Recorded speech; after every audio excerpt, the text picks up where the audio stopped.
Minum dulu. Habis capek kita di interview. Bigut ya. Siap bunda. Mau muntah nggak bunda? Enggak.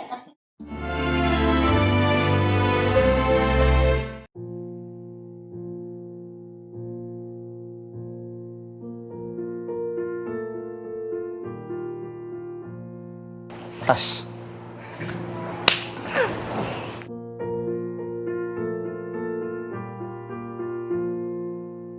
Kenalnya 6 sampai 7 tahun gitu.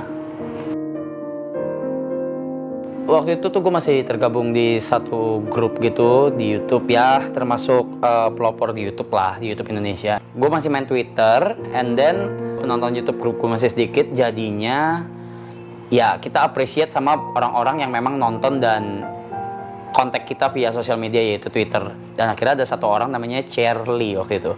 Dia kontak, and abis itu kita ngobrol, abis itu nyata tukeran nomor handphone abis itu.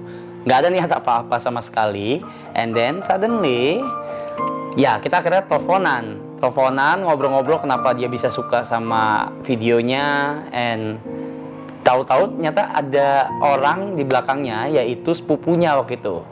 Dikenalin lah, namanya Wendy. Dan waktu itu dia masih SMP dan nggak tahu nomor handphonenya, nggak tahu tinggalnya di mana. Tapi yang gue tahu dia tinggalnya di Medan.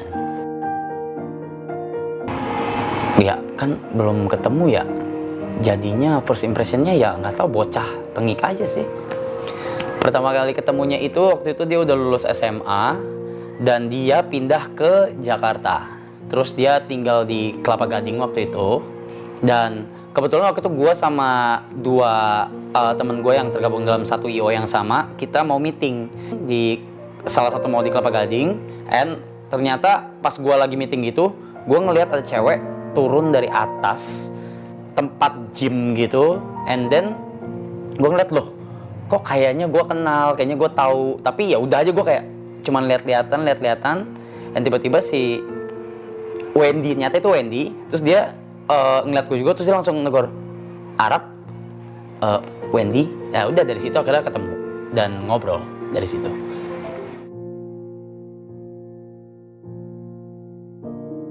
Setiap gue ada masalah sama pacar gue, sama mantan gue akan selalu cerita ke dia. Dan dia itu berarti udah kenal sama gue, udah kontekan sama gue itu dari dua mantan gue sebelum yang terakhir gitu. Jadi setiap gue ada cerita apa, gue ceritanya ke dia. Terus dia juga sebaliknya, setiap dia ada cerita apa, dia ceritanya ke gue. Jadi kenal bertahun-tahun. Terus selain kita udah tahu soal pasangan kita masing-masing, masalahnya apa, kan ada tuh jeda-jeda gitu loh, kayak dia jomblo, gue jomblo. Terus akhirnya ya jadi saling tahu sifat masing-masingnya seperti apa. Luar dalamnya udah saling tahu sih. Saya selesai sama yang sebelumnya. Terus waktu itu dia masih sama cowoknya waktu itu. Masih sama cowok yang terakhir. Terus langsung gue ngomong gitu loh. Gue langsung ngomong ke dia kayak, ya udah nih, mau kapan jadinya? Mau sama gue kapan gitu. Dia marahnya kayak, lu gila ya? Gue udah nungguin lu udah berapa kali. Dan lu nggak mau gitu nungguin gue. Nah akhirnya ya udah, gue nggak nungguin dia. gue nemu dulu yang satu, and then gue selesai, suddenly dia juga selesai tanpa paksaan masing-masing. Terus ya udah, dari situ langsung gue nyatakan lah kalau gue mau sama dia gitu.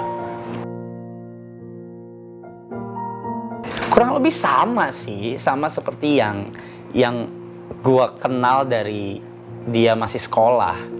Cuman pas ngejalanin relationship, ada beberapa sifat yang memang gue lumayan shock, karena itu dia cuma bisa lampiasin atau keluarin sama orang yang terdekat sama dia. Tapi semakin kesini ya sudah bisa dihandle lah.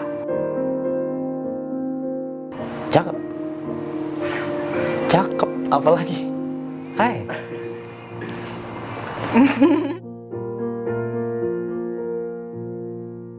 Cakep, dia bisa ngedance dan hobinya sama banget kayak gue, yaitu bisa ngedance. dan kita sering ngelakuin hobi itu bersama-sama di Instagram terutama.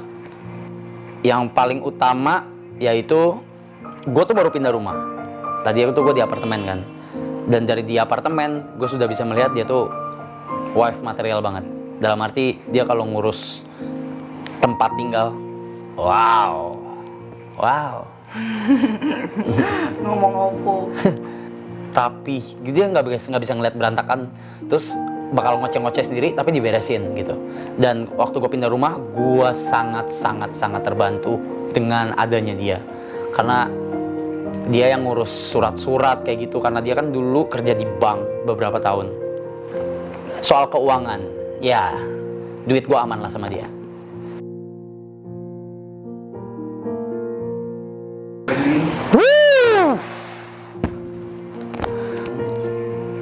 Kemudian yang mood swing, lagi happy sehari atau dalam beberapa jam dia bisa benar-benar langsung jadi bete, jadi sensi, jadi ngeselin, dan mukanya itu nggak bisa dikontrol, nyolot, dan dia bisa membuat orang yang nggak kesel itu bisa jadi kesel.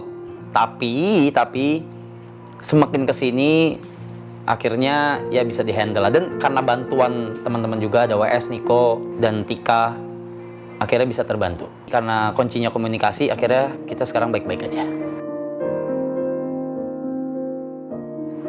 Kita sama-sama suka ngedance, kita sama-sama suka main game. She is my great partner.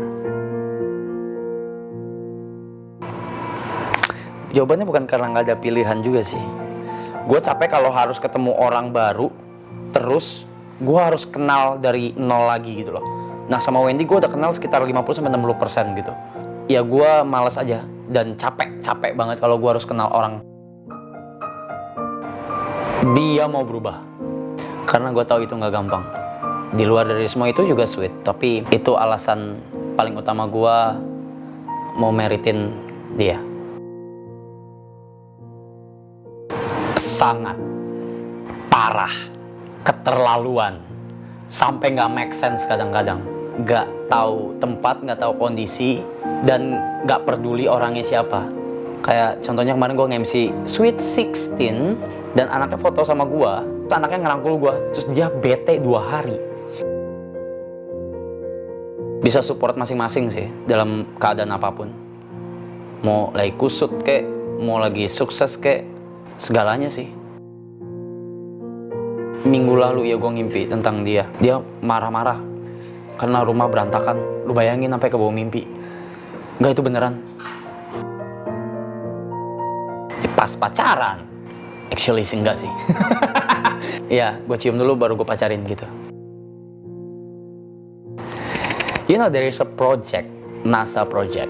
They will send a human to Mars. Gue udah daftar, tapi nggak jadi. Ini dia nonton, mati gue. No sayang, aku nggak akan ninggalin kamu. Oke, I love you. Look, I love space, baby. Itu alasan aku daftar tuh itu. Aku tuh pengen kesana, tapi masalahnya itu karena nggak dikasih pulang lagi. To be honest, yang paling benar-benar signifikan berubah adalah rezeki gue. Gue nggak tahu nih orang ini yang di depan gue ini terbuat dari apa. Gue bener-bener hoki banget sama dia, dan gue ketemu orang banyak, bener-bener sebanyak itu gue ketemu orang, dan orang selalu ngomong, Rap, ini orang hokinya gede banget, asal nempel sama lu, udah lu berdua bakal kaya. Dan itu beneran.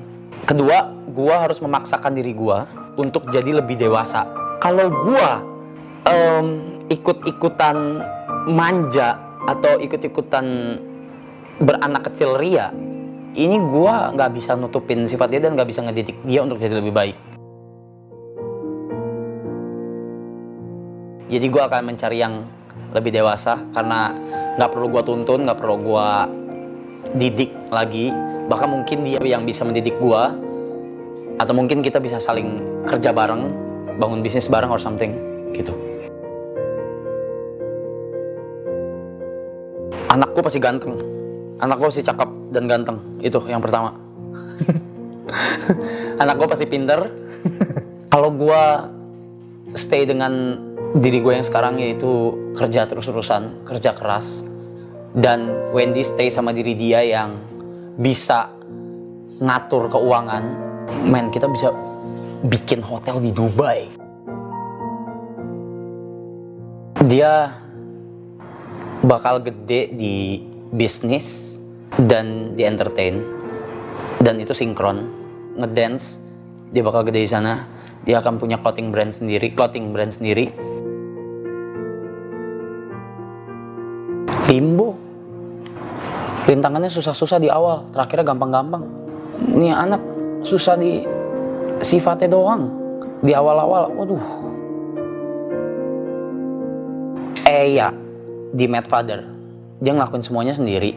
Dia tahu dunia tuh kayak apa buruknya, tapi dia nggak peduli. Dia tetap survive sendiri, tapi dia tahu sifatnya kayak gimana.